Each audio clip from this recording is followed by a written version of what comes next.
Hello, good morning. आज हम लोग रासायनिक बंधन या केमिकल बॉन्डिंग पढ़ेंगे। रासायनिक बंधन का मतलब क्या है? जब अलग अलग तरह के परमाणु आपस में संयोग करके एक नए यौगिक का निर्माण करते हैं तो जिस क्षमता से वो करते हैं उसे हम लोग रासायनिक बंधन कहते हैं। जैसे कि सोडियम और क्लोरीन आपस में मिलकर क्या बनाएंगे? Sodium chloride. हाइड्रोजन और क्लोरीन आपस में मिलकर क्या बनाएंगे? Hydrogen chloride. इस तरह से दो हाइड्रोजन और एक ऑक्सीजन मिलकर क्या बनाएंगे? H2O। तो ये जितने भी यौगिक बन रहे हैं इन यौगिकों में अलग अलग परमाणु है। देखिए गौर की, ये सब एक अणु है, इस एक अणु में अलग अलग परमाणु मिलकर एक साथ यौगिक बना रहे हैं। तो ये जो अलग अलग परमाणु मिल रहे हैं इनके मिलने को ही हम लोग क्या कहते हैं? रासायनिक बंधन कहते हैं।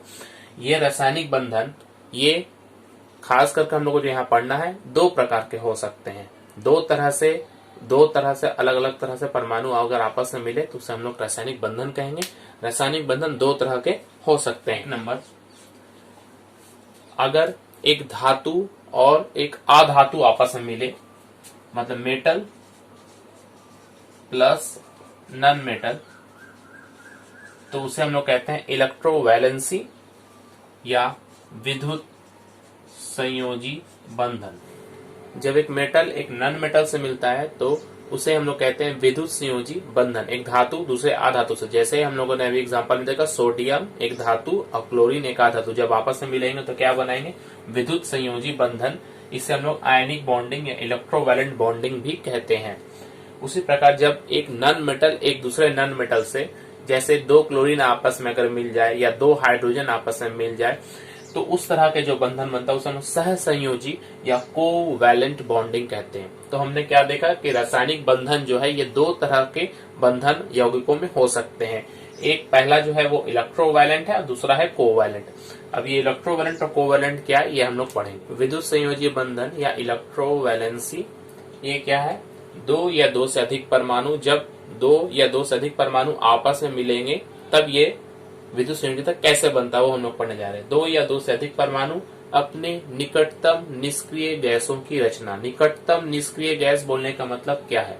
निष्क्रिय गैस हम लोगों ने पढ़ा है चैप्टर में कि निष्क्रिय गैस क्या होते हैं। जैसे हीलियम है, नियॉन है, आर्गन, इस तरह की जो गैसें होती हैं उनके बाहरी कक्ष में 8 इलेक्ट्रॉन को पूरा करने के लिए 8 इलेक्ट्रॉन, हीलियम है तो 2, बाकी है तो सब में 8।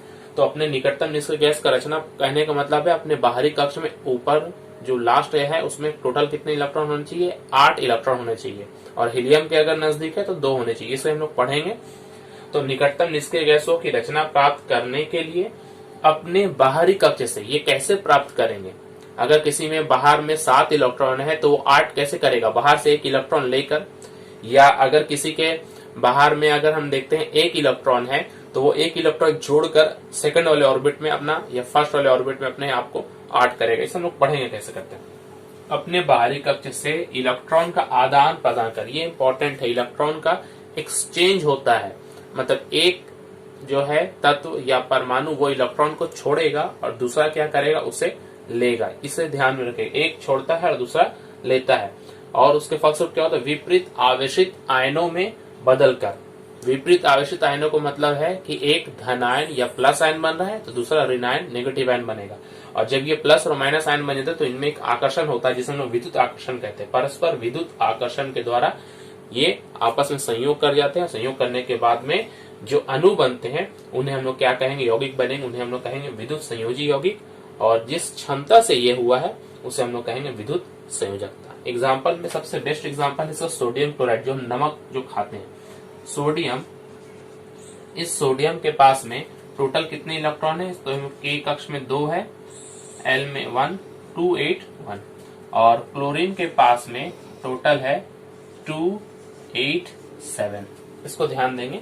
सोडियम के पास टोटल 11 होता है। तो इसे जब हम लोग बांटते हैं इसके इलेक्ट्रॉन्स को तो पहले कक्ष में मैक्सिमम 2 रह सकता है, दूसरे में 8 और तीसरा में इसके पास एक ही बचा हुआ तो 2, 8, 1। इसी तरह से क्लोरीन में 2, 8 और 7।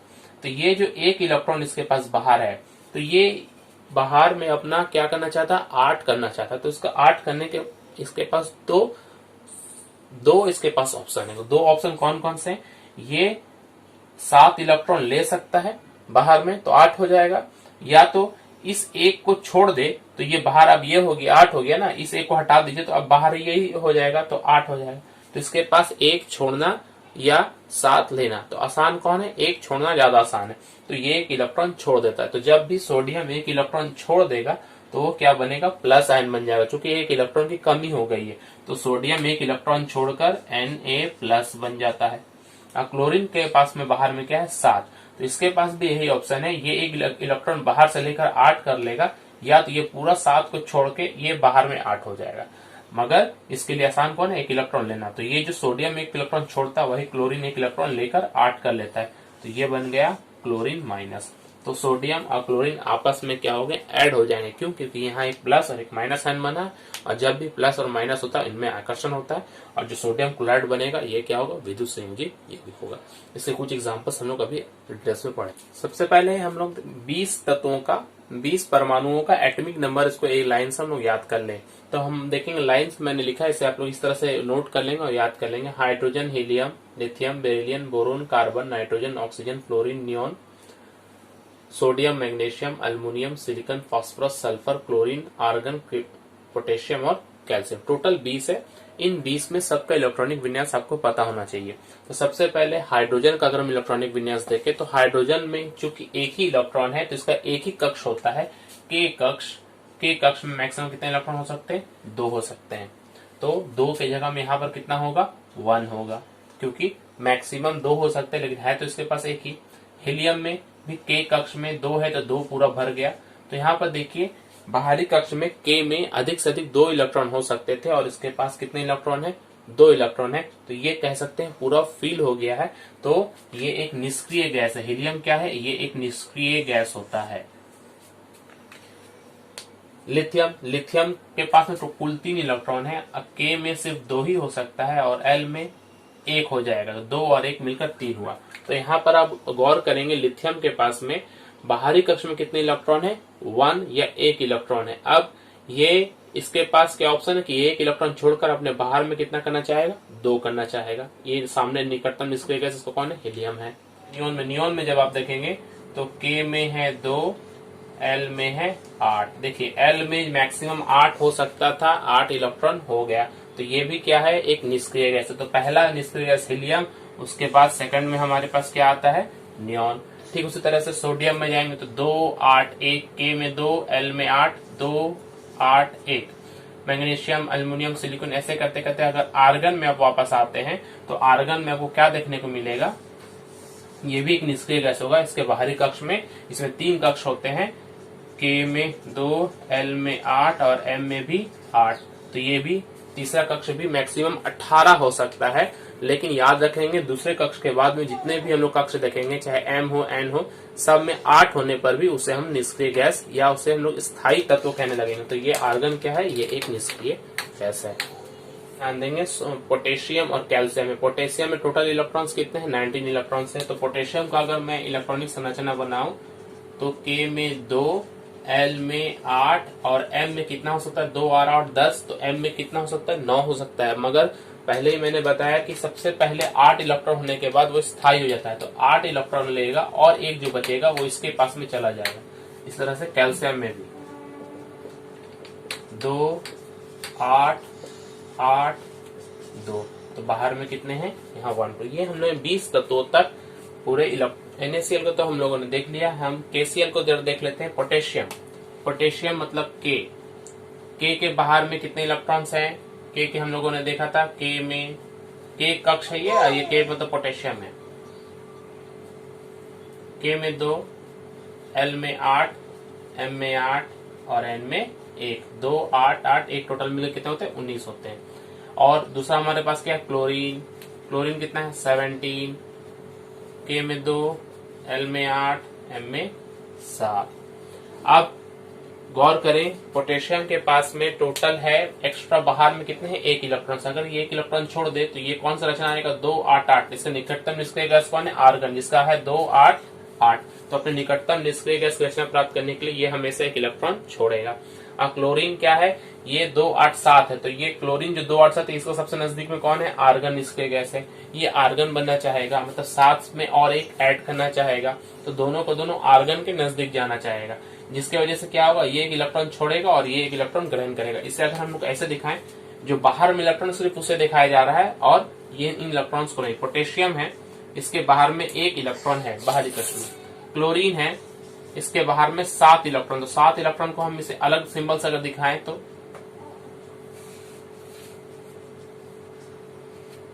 3 3 6 और 1 7, ये इलेक्ट्रॉन्स को दिखाने का तरीका। ये पोटेशियम के इलेक्ट्रॉन, ये एक इलेक्ट्रॉन इसको ट्रांसफर कर देगा।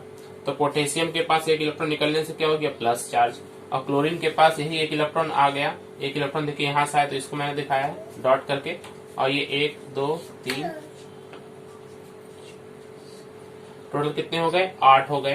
तो ये हो गया नेगेटिव आयन और ये हो गया प्लस आयन। तो दोनों के बीच में आकर्षण होने से क्या बन जाएगा, KCl बन जाएगा।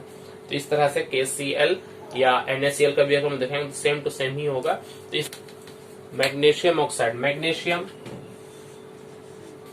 कितना है मैग्नीशियम का, आप देखिए 12 होता है इलेक्ट्रॉनिक संरचना, 12, K में 2, L में 8, M में 2, 2 8 2।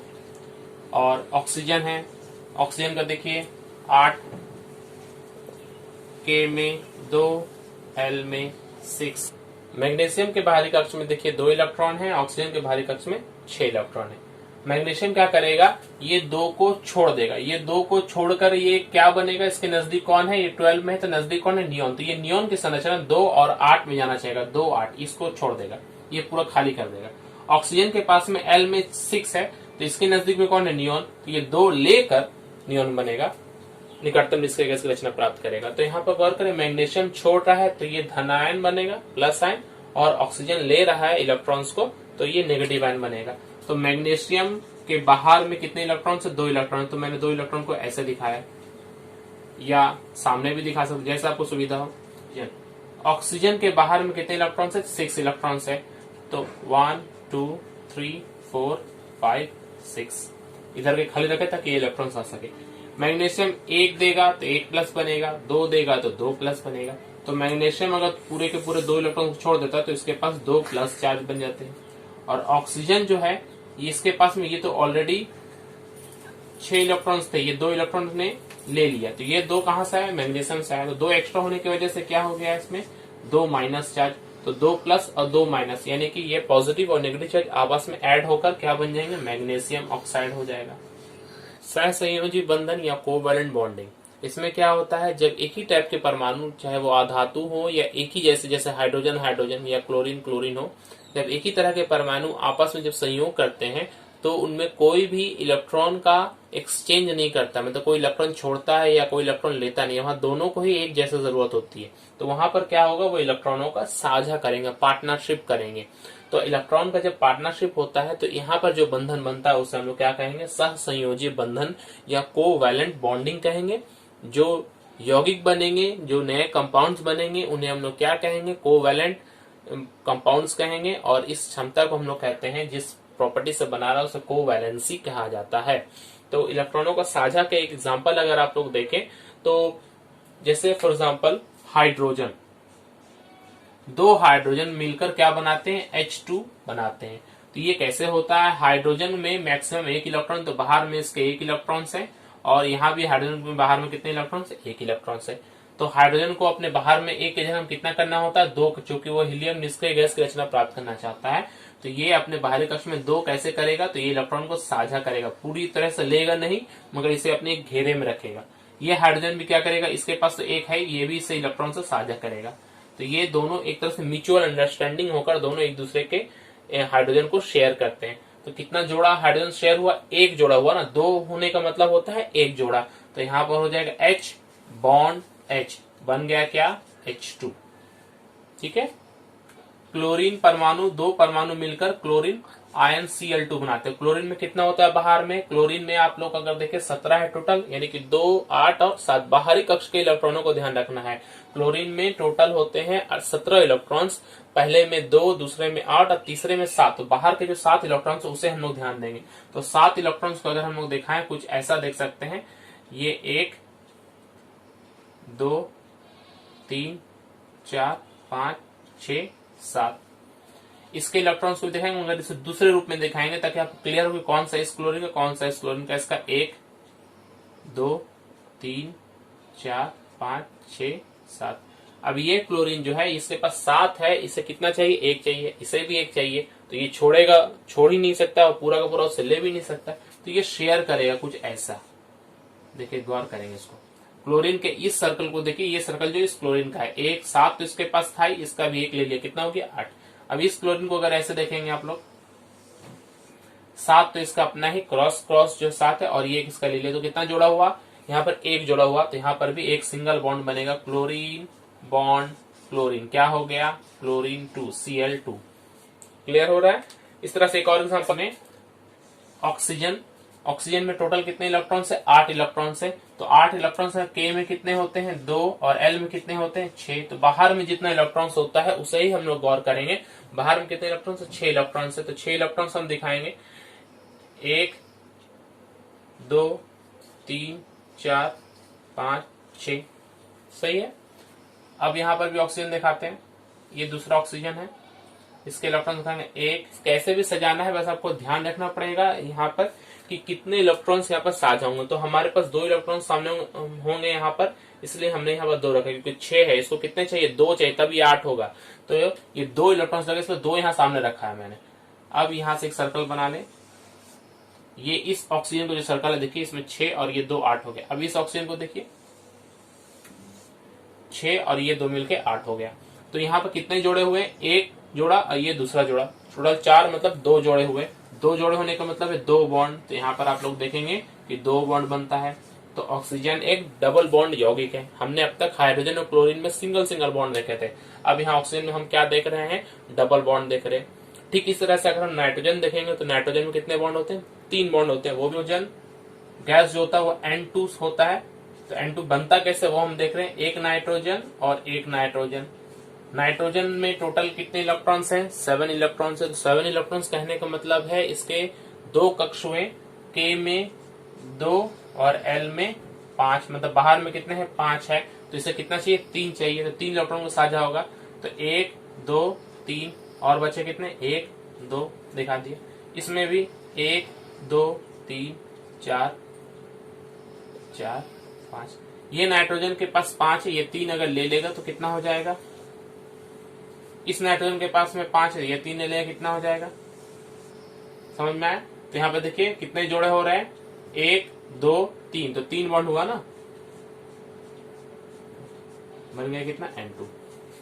तो किसी भी सहसंयोजी बंधन में या तो सिंगल बॉन्ड या तो डबल बॉन्ड या तो ट्रिपल बॉन्ड होता है। मगर इलेक्ट्रोवायलेंसी से अलग कैसे है? इलेक्ट्रोवायलेंसी में जो हमने पढ़ा तो वहां पर प्लस और माइनस चार्ज हम देख रहे थे कि इलेक्ट्रॉन के जाने से या इलेक्ट्रॉन के लेने से उसमें पॉजिटिव या नेगेटिव चार्ज आ रहा था, तब जाके उसमें आकर्षण हो रहा था। मगर यहाँ पर वैसा कोई चार्ज या आयन का कोई सिस्टम नहीं, यहाँ पर बस साझेदारी हो रही है, दोनों में पार्टनरशिप हो रही है, सर्कल्स बन रहे हैं और ये हो रहा है। इसे हम लोग लेविस डॉट संरचना कहते हैं। क्या कहते हैं?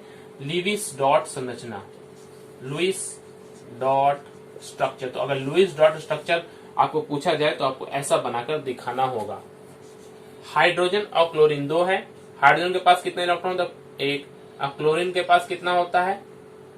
देखिए 17 है, 2 8 और 7, बाहर में कितने हो गए? 7। तो 7 इलेक्ट्रॉन्स, इसे 1 इलेक्ट्रॉन चाहिए तो 1 यहां पर देंगे, 2 3 4 5 6 7। ये हाइड्रोजन को 1 है, इसे और 1 चाहिए क्योंकि ये हीलियम बनना चाहेगा, तो इसका ये एक सर्कल हुआ। क्लोरीन के पास 7 है, इसको 1 चाहिए, तो इसका क्या हुआ? ये दूसरा सर्कल हुआ। तो ये हो गया HCl, एक सिंगल बॉन्ड हुआ, एक जोड़ा है, इसलिए ये बन गया HCl, हाइड्रोजन क्लोराइड। ठीक है। इसी प्रकार कार्बन डाइऑक्साइड को देख लेते हैं। CO2 कैसे बनता है? कार्बन डाइऑक्साइड देखिए, एक कार्बन है तो बीच में कार्बन को रखेंगे और दोनों तरफ ऑक्सीजन को रखेंगे। कार्बन कितना है? 6 है, तो बाहर में कितना हो गया? 2 और 4, बाहर में कितना हो गया? 4। तो बाहर में अगर देखिए 2 4 कैसे हो? K में इसके पास 2 है और L में इसके पास 4 है, इसको ध्यान देंगे, 2 और 4। तो बाहर में इसके 4 इलेक्ट्रॉन्स देंगे, मतलब इसे और 4 चाहिए, 2 इससे लेगा और 2 इससे लेगा। तो इधर 1 2, इधर 3 4। समझ में आया? ऑक्सीजन के पास अभी हमने देखा, ऑक्सीजन के पास में बाहर में 6 होते हैं, तो 6 इलेक्ट्रॉन्स बनाएंगे, इसे 2 और चाहिए, तो 2 पहले यहां दे दें, 1 2 3 4 5 6। सही है। यहाँ भी 1 2 3 4 5 6। अब इस कार्बन को पहले देख लेते हैं, इसके पास तो 4 है, इसे और 4 चाहिए तो 2 इससे लेगा और 2 इससे लेगा, टोटल ये 8 करेगा। 8 करने के बाद क्या नियॉन बन जाएगा, तो ये हो गया इसका पूरा सर्कल, कार्बन का सर्कल। ऑक्सीजन के पास में देखिए, इसके पास 6, ये से 2 लेगा, इसके पास देखिए ये भी 2 लेगा। तो अब ये क्या हो गया, गौर करें, सब हर सर्कल में देखिए 8 इलेक्ट्रॉन्स। इस सर्कल को देखिए तो 6 या ये 2 8। इस बीच वाले सर्कल को देखिए तो ये 2 2 4 2 6 2 8। इस ऑक्सीजन को भी देखिए तो 8। अब इन दोनों के बीच में देखिए, पहले O C और यहाँ पर O, इन दोनों के बीच में एक जोड़ा 2 जोड़ा, तो 2 बॉन्ड हुए। इसके बीच में 2 बॉन्ड हुए। कार्बन का टोटल हो गया 4, ऑक्सीजन का हो गया 2, तो ये बन गया क्या, CO2। ठीक है, इसी तरह से आप लोग कुछ प्रैक्टिस करेंगे घर पे। CH4 इसका प्रैक्टिस करेंगे, NH3 इसको प्रैक्टिस करेंगे, C2H2 इससे प्रैक्टिस करेंगे। इस तरह से जो आप वैलेंस इलेक्ट्रॉन्स और वैलेंसी। वैलेंस इलेक्ट्रॉन्स का मतलब क्या है, यहाँ जितने भी तत्व देखें, जिसके भी बाहरी कक्ष में जितने इलेक्ट्रॉन्स होते हैं उन्हें उनके वैलेंस इलेक्ट्रॉन्स कहते हैं। जैसे अगर हाइड्रोजन में पूछा जाए तो उसका वैलेंस इलेक्ट्रॉन्स कितना, 1, हीलियम में 2, लिथियम में 1, बेरिलियम में 2, बोरोन में 3, कार्बन में 4। इस तरह से बाहरी कक्ष में जितने होंगे उसे हम लोग क्या कहेंगे, वैलेंस इलेक्ट्रॉन्स कहेंगे। और वैलेंसी क्या है, वैलेंसी कहने का मतलब है कोई भी तत्व किसी दूसरे तत्व से कितने परमाणु से मिलकर बन रहा है, वो जितने परमाणु से मिलकर बनता है उसे उसको वैलेंसी कहते हैं। इसे हम लोग वैलेंस इलेक्ट्रॉन से निकाल सकते हैं। अगर किसी के बाहर में हम देखते हैं 1 2 या 3 या 4, 1 2 3 या 4 किसी के वैलेंस इलेक्ट्रॉन्स हो तो उसकी वैलेंसी भी सेम होती है, उसकी वैलेंसी भी 1 2 या 3 या 4 होगी। मगर अगर किसी का वैलेंस इलेक्ट्रॉन्स 5 6 7 या 8 है तो उसका वैलेंसी निकालने के लिए उसको 8 से हम लोग माइनस करते हैं, 8 माइनस करते हैं। तो अगर किसी का 5 है तो 8 माइनस 5 कितना होता है, उसका 3 हो जाएगा। ये कितना हो जाएगा, 2, 8 माइनस 7 1, 8 माइनस 8 0। तो वैलेंसी क्या होती है, वैलेंसी अगर किसी का बाहर में 1 2 3 या 4 हम देखेंगे तो इसकी वैलेंसी, अगर वैलेंसी पूछेगा तो चूंकि इसके बाहर में 1 है तो उसकी वैलेंसी भी क्या हो गई, 1 हो गया वैलेंस इलेक्ट्रॉन, और वैलेंसी दोनों का सेम है। लेकिन हीलियम के लिए चूंकि यहाँ 2 है मगर ये निष्क्रिय गैस है, जितनी भी निष्क्रिय गैस होती है उनकी वैलेंसी याद रखेंगे 0 होती है, क्योंकि वो और किसी से मिलने की क्षमता रखता ही नहीं है। तो हीलियम, नियॉन, आर्गन, इसके बाद में क्रिप्टन, जो भी हम पढ़ेंगे, जितने भी निष्क्रिय गैस पढ़ेंगे, सबकी निष्क्रिय गैसों की संयोजकता या वैलेंसी 0 होती है। अगर हमसे पूछा जाए कार्बन की वैलेंसी कितनी, तो 4 है, तो 4 ही इसकी वैलेंसी हो गई। नाइट्रोजन कितनी, 5 है, तो 5 याद रखेंगे, 8 में से 5 माइनस करेंगे तो नाइट्रोजन की वैलेंसी कितनी हो जाएगी, 3 हो जाएगी। अगर गौर करें तो अल्युमिनियम में होता है 2 8 और 3, तो बाहर में 3 है तो इसकी वैलेंसी कितनी हो जाएगी, 3 हो जाएगी। अगर हमसे पूछा जाए फास्फोरस, तो फास्फोरस का अगर हम देखेंगे 15 होता है ना, तो 2 8 और 5, बाहर में कितने हैं, इसके 5 है, तो 5 वैलेंस इलेक्ट्रॉन्स हुए, मगर वैलेंसी 5 नहीं, वैलेंसी कितना होगा, 8 माइनस 5 3। विद्युत संयोजी यौगिक और सह संयोजक, इनका अंतर आपको जान लें। विद्युत संयोजी यौगिक जो होते हैं ये ठोस होते हैं ज्यादातर और लगभग सभी। असह संयोजी यौगिक है, ये ठोस भी हो सकते हैं, द्रव भी हो सकते हैं, गैस भी हो सकते हैं। ठोस जैसे कि चीनी जो है ये एक सह संयोजी यौगिक है, ये ठोस अवस्था में, ग्लूकोज जो है ये ठोस अवस्था में पाया जाता है। द्रव यानी कि लिक्विड, जैसे कि हमारा सबसे इंपॉर्टेंट हम जानते हैं जल, जल जो है वो एक सह संयोजी यौगिक ही है, तो जल भी एक सह संयोजी यौगिक है, तो द्रव अवस्था में पाया जाता है।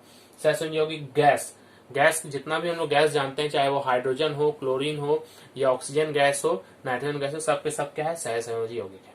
यहाँ पर एक और गौर का एक एग्जांपल ये भी हमारे पास क्वेश्चन में आता है कि हमारे दैनिक जीवन में प्रयोग होने वाले एक सह संयोजी और एक विद्युत संयोजी और एक सह संयोजी यौगिक का उदाहरण दें। तो हमारे दैनिक जीवन में जो प्रयोग होता है विद्युत संयोजी यौगिक, जैसे कि नमक जो हम लोग खाते हैं, साधारण नमक, सोडियम क्लोराइड, वह एक विद्युत संयोजी यौगिक है। और सह संयोजी यौगिक जैसे कि हमने पहले ही कहा कि चीनी ये भी एक सह संयोजी यौगिक है, जल ये भी एक सह संयोजी यौगिक है, तो ये तो हम दैनिक जीवन में प्रयोग करते ही हैं। तो ये एक एग्जाम्पल आप लोग दे सकते हैं। सेकंड पॉइंट देखिए, विद्युत संयोजी यौगिक में क्या होता है, ये अणु जो होते हैं एक दूसरे से अधिक तीव्र आकर्षण बल से जुड़े होते हैं, इसलिए इनको दूर करना या इन्हें तोड़ना बहुत मुश्किल होता है। तो इनका जो मेल्टिंग पॉइंट और बॉइलिंग पॉइंट है, मेल्टिंग पॉइंट मतलब जिस पॉइंट पे वो पिघलते हैं और जिस पॉइंट पे वो उबलते हैं यानी कि वाष्प बनते हैं, वो बहुत ज्यादा हाई होता है। नमक को ही देख लीजिए, उसका बॉइलिंग पॉइंट हजारों में है। और सह संयोजी यौगिक, इनका जो बॉइलिंग पॉइंट और मेल्टिंग पॉइंट है ये बहुत ही कम होता है। विद्युत संयोजी यौगिक ये प्राय विद्युत सुचालक होते हैं, इनमें करंट का प्रवाह हो सकता है, इसलिए इसका इस्तेमाल हम लोग नेक्स्ट चैप्टर में पढ़ेंगे। इलेक्ट्रोलाइट्स के रूप में भी हम लोग करते हैं, इलेक्ट्रोलाइट्स के रूप में बैटरीज में जो होता है। और सहसंयोजी यौगिक ये कुचालक होते हैं, इनमें करंट का प्रवाह नहीं। जैसे चीनी का घोल में अगर हमसे कहा जाए कि चीनी का घोल क्या विद्युत सुप्रवाही होगा, नहीं, विद्युत सुप्रवाही नहीं होगा, वो एक कुचालक बैड कंडक्टर होगा। और विद्युत संयोजी यौगिक में हमने देखा कि जब एक विद्युत संयोजी यौगिक बनता है तो वो अलग अलग प्रकार के पहले आयन बनता है, उसके बाद आयनों में वो आकर्षण होता है। तो यहाँ पर आयन का निर्माण होता है। आयन कहने का मतलब है धनायन और ऋणायन। और सहसंयोजी यौगिक में इनमें इस तरह का कोई आयन का निर्माण नहीं होता है। तो ये मुख्य 4 अंतर दिखाएं। इसके अलावा और भी कुछ अंतर हो सकते हैं, जैसे कि विद्युत संयोजी यौगिक जो है ये इलेक्ट्रॉनों के आदान प्रदान यानी कि एक्सचेंज करने से उत्पन्न होते हैं, और सहसंयोजी यौगिक ये इलेक्ट्रॉनों के साझा करने से उत्पन्न होते हैं। और एक इम्पॉर्टेंट पॉइंट है कि विद्युत संयोजी यौगिक जितने भी होते हैं ये अकार्बनिक घोलकों में घुलनशील होते हैं, मगर सहसंयोजी यौगिक जो है ये कार्बनिक घोलकों में घुलनशील होते हैं। तो अकार्बनिक घोलक जैसे कि पानी हमारा एक अकार्बनिक घोलक है, तो उस पानी में ही अगर जितने भी विद्युत संयोजी यौगिक हम डालेंगे वो घुल सकते हैं, मगर सहसंयोजी यौगिक जैसे कि बेंजीन में, ईथर में, ये सब जो कार्बनिक घोलक है ये उसमें जाके घुलनशील होते हैं।